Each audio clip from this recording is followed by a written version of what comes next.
So often I've got to do a stupid project. So this is 6 feet of this hose. It's not the PVC. I don't know if it's specs, it just says poly on it. But anyway, whatever it is, it's stiff, it doesn't bend, it retains its shape, whereas the PVC doesn't. This is half-inch OD, 3/8 ID. I'll fit this into the stove top, which isn't clean anyway, and I've covered the ports for air. So it's reached down largely, a large amount in, not all the way in. This fits over a jet, and the air comes up, and basically pulls in, gas comes up there, and it pulls in the air as it shoots past, and that's what mixes it, and then it comes on top, hits the burner on top here. So I basically decided I'm going to try putting together a propane torch. These things aren't expensive. Maybe it's about $25 I could get for US equivalent here, and then the tank for another maybe about 10 US. So 35 US, not the end of the world, but I gotta do a dumb project every so often. These things happen, risk life and limb. So far I've taken a 3/8, 5/16, put them together, knock them together, and now we have a combined piece. This 3/8 fits in perfectly in here because it's a 3/8 ID. So that will plug in, and it's plugging in very tight here. This will plug in very tight here. I should really silver solder this, but probably isn't necessary because this thing took a lot of effort again. Again, it's lovely how copper is put together. This actually is 3/8, 5/16. The next size, quarter inch fits in almost perfectly inside of this. So I'll have to pound that in, and I'm going to try to make a little torch head. Now, depending on how that works, because I'll be shooting this thing out without mixing with air because I've closed off this, and I didn't want to even keep this open, so it's just really fortunate that it came down here, because if this is open and you have a pressure differential here, pressure restriction here, what would happen is possibly gas come out there, and more chance of explosion. So trying to avoid that part. This thing being stiff and not sitting well as another issue, which I'll have to figure out, short of just putting something heavy on it for the moment. So yeah, the next step is cut a piece of this, try to bend this down and make a tip. Turns out this nail, again, limited equipment. This nail fits in pretty good in a 1/4 inch tubing. In fact, this is the 1/4 inch tubing here. Let me get to that. Let's see. Right. See how well that fits in. So I'm going to try to take that and use that to bend a little tip. After that, depending on how it comes out, what I'll try to do is then make a small hole, possibly silver solder on the piece, and try to put a centrifugal fan that I pulled out from the copier.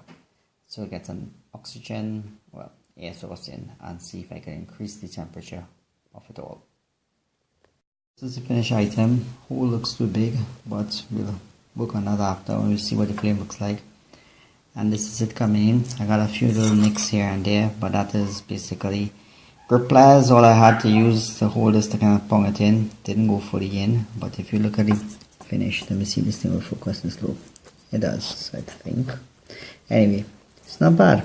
That's fairly good considering the primitive tools and this test idea. So I don't think I really need to solder that. I doubt any gas will go through there, especially since this is, an open end here when gas is coming out. So why would gas want to go through this little piece? Those little spaces there can be a problem. And again, I'm going to stick this in the tube. I should have really had a hose clamp. Don't have one, but then again, I'm not sure this tube can actually really perform well under a hose clamp. Maybe I'll epoxy the end after. Well, as I expected, this is the maximum flame and it's pretty sooty. I'm not getting a high pressure out because I haven't crimped it up, and yes, no oxygen, so yeah, lovely. I'm going to make a little piece for the air. So this is how that one turned out. Interesting cut. I kept grinding back and back and back. It doesn't fully fit onto this touch properly 100%, as you can see it's touching here and there, and that's because these are hand bent items and they've never been bent to a specific curve. Got a little nick here, which is annoying. Seems I lost the video where I initially did this. So only when I came back in this country I was able to get hold of my map torch and silver solder this. I think this is 5% silver solder.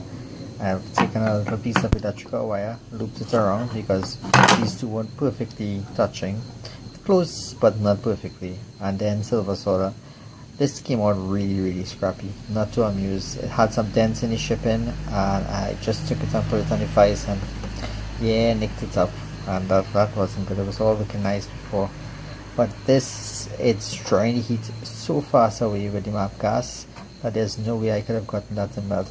I really struggled to get this to flow, and normally, you know, silver solder would flow very easily on copper, but this was a real pain. So not the best quality at all.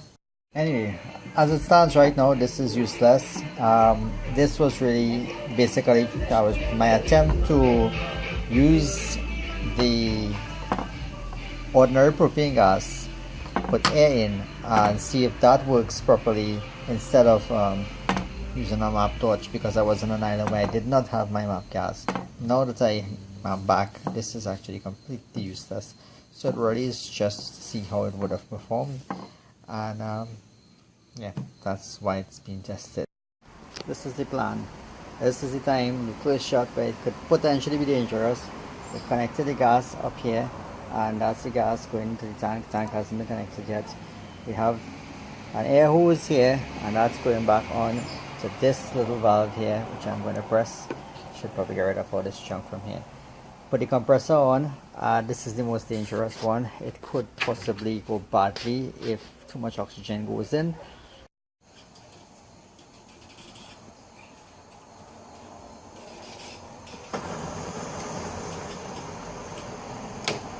Right, let's try this. Yeah.